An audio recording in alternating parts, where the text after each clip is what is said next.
Hi everyone, welcome to the Terrain Direct video. So this is my finished terrain piece for Idic Beer's terrain challenge. So this is my open build entry and this is it finished. So what I'll first say is what a mammoth job that this has been to just complete. It did take a long time, a lot longer than I actually thought, but I did finish it. So really happy with the way that this came out. I really love the effect of the brushed steel look that I've done. I've weathered it up a bit to make it look a little bit aged and stuff like that, so you'll see in the obelisks on how they're not like dead shiny and stuff, because I didn't want that sort of look. I wanted it to look a little bit like it's been used, and just stuff like that. So to start with, there's like the teleportation pad, so I'll try and get into there a little bit closer. So you've got like the little teleportation pad just in there with all the fluorescent tubing and cabling and stuff, and down there we've got like the steps.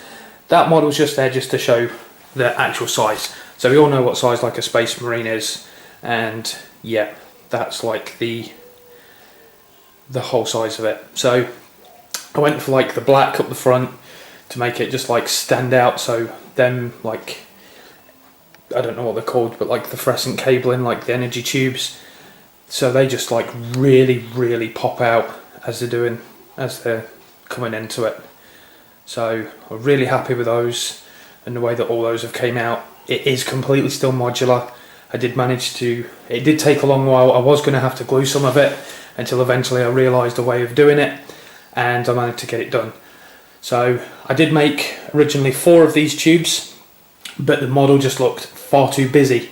There was just far too much going on with it, so I actually took 2 of them away. Could put the other 2 back on, but it looks far better with just the 2.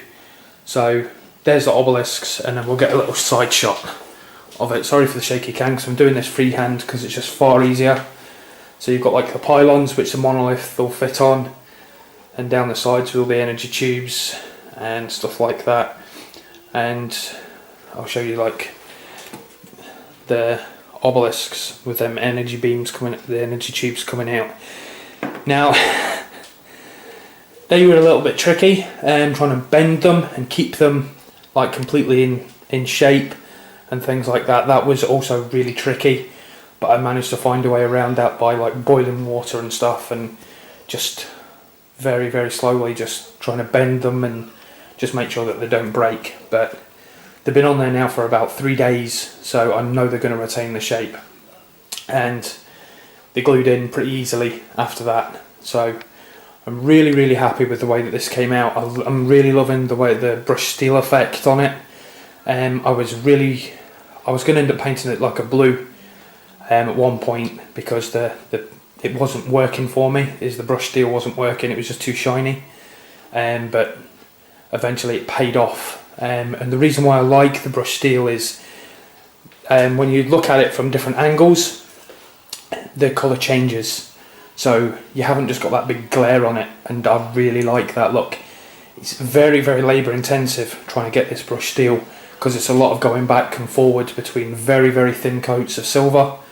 I used something called liquid silver, which is in like a big tub, it's a big acrylic tub, and watered it down, painted over it, then painted a very light wash of black ink over it, then painted another coat, and then took that back,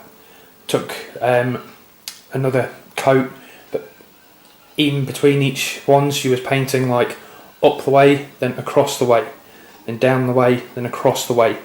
And basically what happens, and you do that with a stiff brush, so as you're doing it, it's basically breaking it very slightly, so just a little bit of that black comes through the actual silver, and you get like a brushed steel sort of look.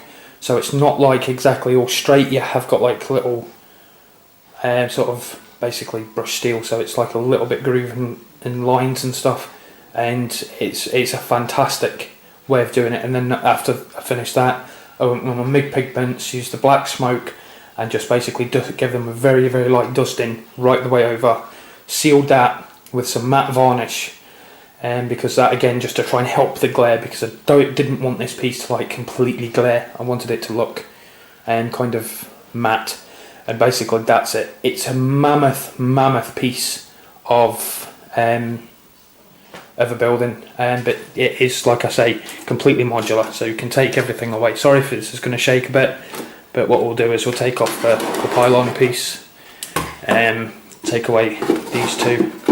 These are going to fall over, so we'll take the tubes away, take the side sections away. Can take the obelisks away for now. Pull this back over. So it's all still completely modular, so you can still basically make like your little own features and stuff. So again, I really like this sort of thing.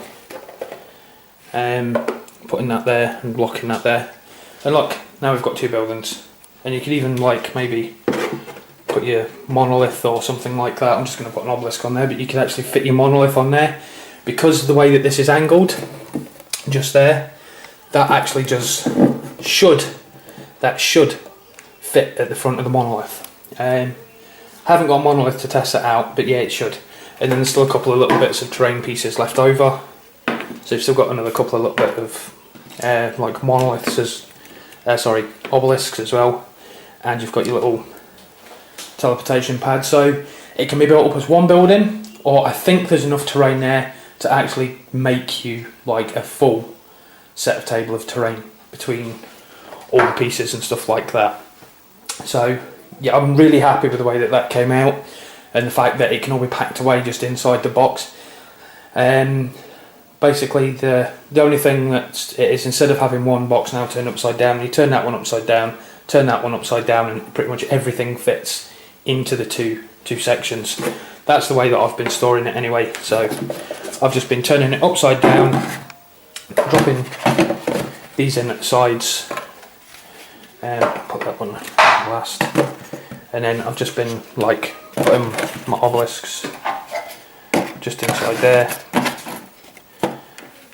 and then just basically just putting them all inside.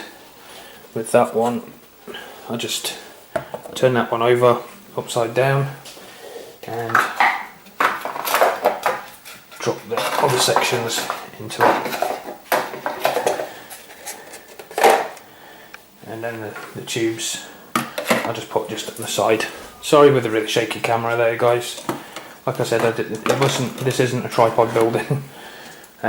So yeah, so basically all packs away nice and neat in the two boxes, and yeah, it all goes together really well. So storage, so we've got storage, we've got modular, and we've got like multiple terrain pieces and a single solid piece of terrain. So that's my building, that's my entry. Take care, guys. Happy wargaming.